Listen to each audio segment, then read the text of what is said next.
History of the Jews by John Murray in 1830. Picking back up in Book 2.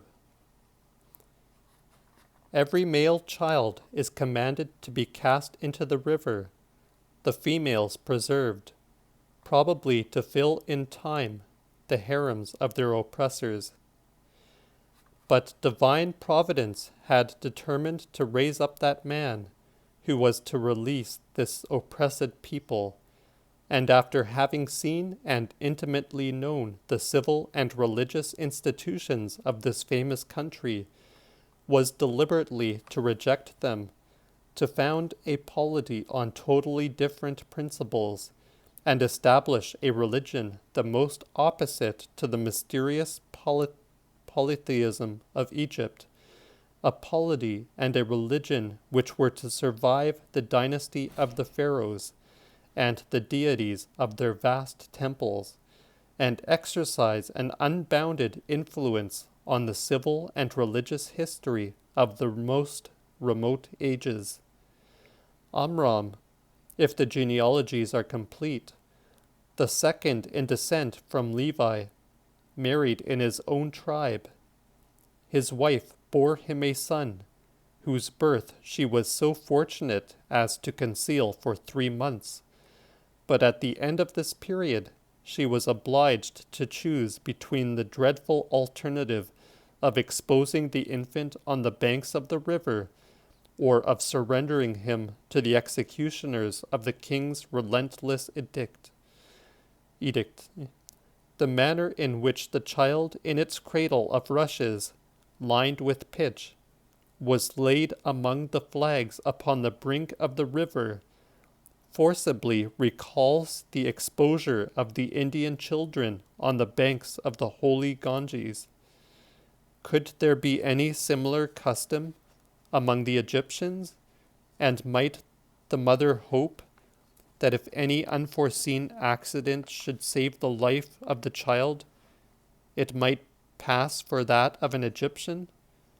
This, however, was not the case. The daughter of the king, coming down to bathe in the river, perceived the ark, and, attracted by the beauty of the infant, took pity on it, and conjecturing that it belonged to one of the persecuted Hebrews, determined to preserve its life. By a simple and innocent stratagem, the mother was summoned by her own child committed to her charge, and, as it grew up, it became the adopted son of the princess, who called it Moses, from Egyptian words signifying drawn from the water. The child received an excellent education, and became trained in all the wisdom of the Egyptians.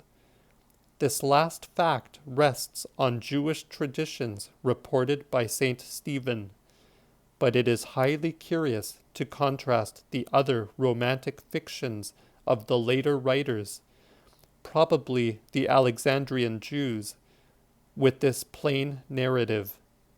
These fables have no appearance of ancient traditions, but all the exaggeration of rabbinical invention. The birth of Moses was prophetically foreshown. The sacred scribe announced to the king that a child was about to be born among the Israelites, who was to bring ruin on the power of Egypt and unexampled glory on the Hebrew nation. He was to surpass all the human race in the greatness and duration of his fame, to cut short this fatal life, not with the design of weakening the Jewish people. This elder Herod issues out his edict for the first massacre of the innocents. Amram, the father of Moses, is likewise favored with a vision foretelling the glory of his son.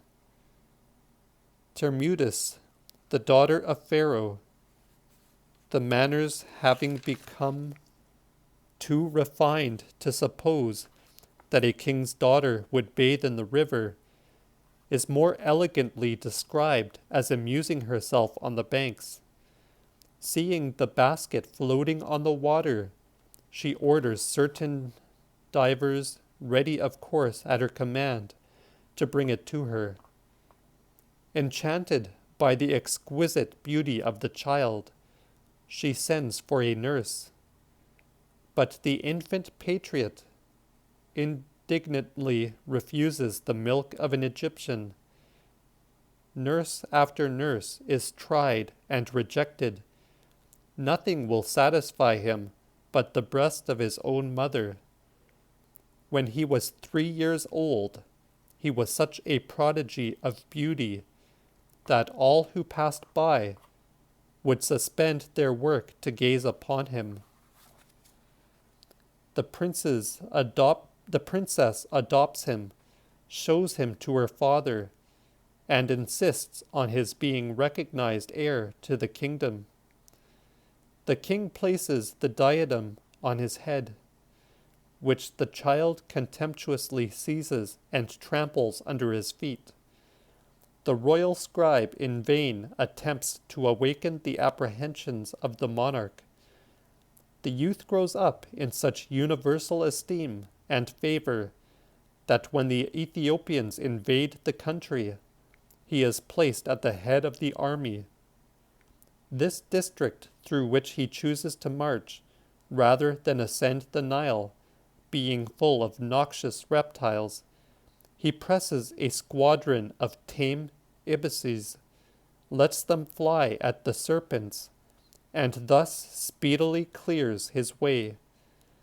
By this extraordinary stratagem, he comes unexpectedly upon the enemy, defeats and pursues them to their capital city, Meroe. Here the daughter of the king falls in love with him, and the city is surrendered on condition of his marrying the Ethiopian princess, a fiction obviously formed on the Cushite or Arabian, translated in the Septuagint, Ethiopian, wife of Moses. Jealousy and hatred, the usual attendants on greatness, endanger his life. The priests urge, and the timid king assents to the death of the stranger, who with difficulty makes his escape into the desert. But as is usual with those who embellish genuine history, the simple dignity of the Jewish patriot is lowered rather than exalted. The true greatness of Moses consists in his generous indignation at the oppressions under which his kindred were laboring, his single-minded attachment to the poor and degraded and toil-worn slaves from whom sprung, his deliberate rejection of all the power, wealth, and rank which awaited him if he had forsworn his race and joined himself to the people who had adopted him. An accident discovered his impatience of the sufferings inflicted on his brethren. As he saw them laboring under their burdens, he perceived one of the Egyptian officers, such is the probable supposition of a late writer, exercising some great personal cruelty on one of the miserable slaves under his inspection. He rose up in defense of his countryman, slew the officer, and hid his body in the sand. No Egyptian had witnessed what he had done, and on the fidelity of his brethren he supposed that he might fairly calculate. The next day, when he took upon himself the office of reconciling 2 of the Israelites who had accidentally quarreled, he found that his secret was not safe. The whole transaction certainly gives ground for the supposition that an unformed notion of delivering his countrymen from their bondage was already brooding in the mind of Moses. His courage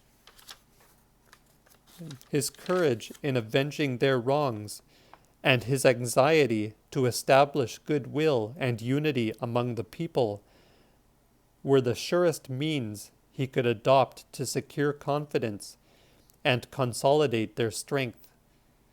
If this were the case, the conduct of his countrymen, ready to betray him on every occasion in which their passions or fears were excited, instead of encouraging, was likely to crush forever his ambitious hopes, and sadly convince him that such a design, however noble, was desperate and impracticable.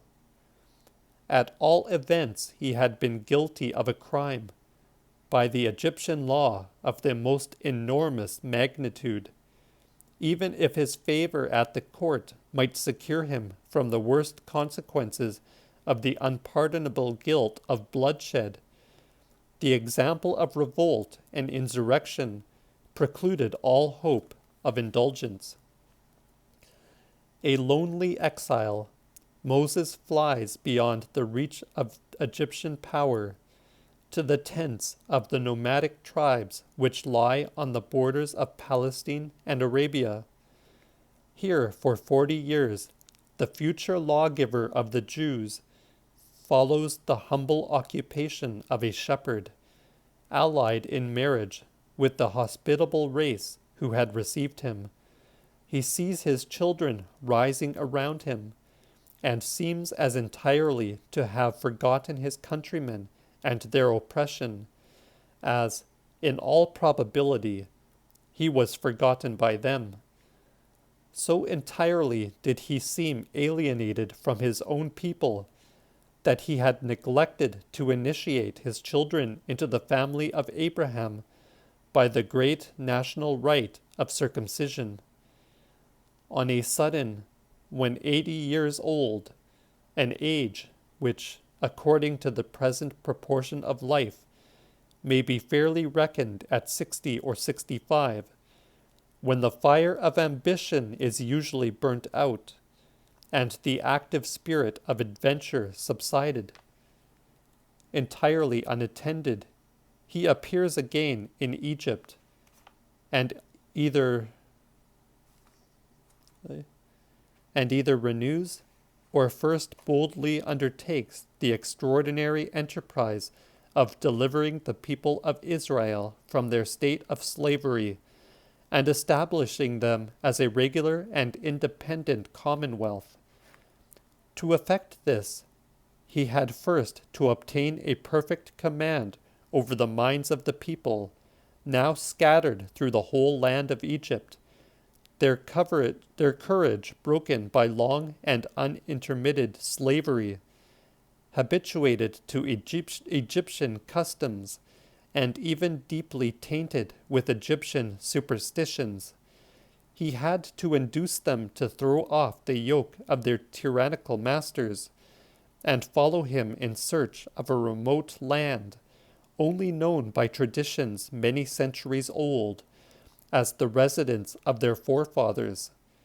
Secondly, he had to overawe and induce to the surrender of their whole useful slave population, not merely an ignorant and superstitious people, but the king and the priesthood of a country where science had made considerable progress, and where the arts of an impostor would either be counteracted by similar arts, or instantly detected and exposed to shame and ridicule.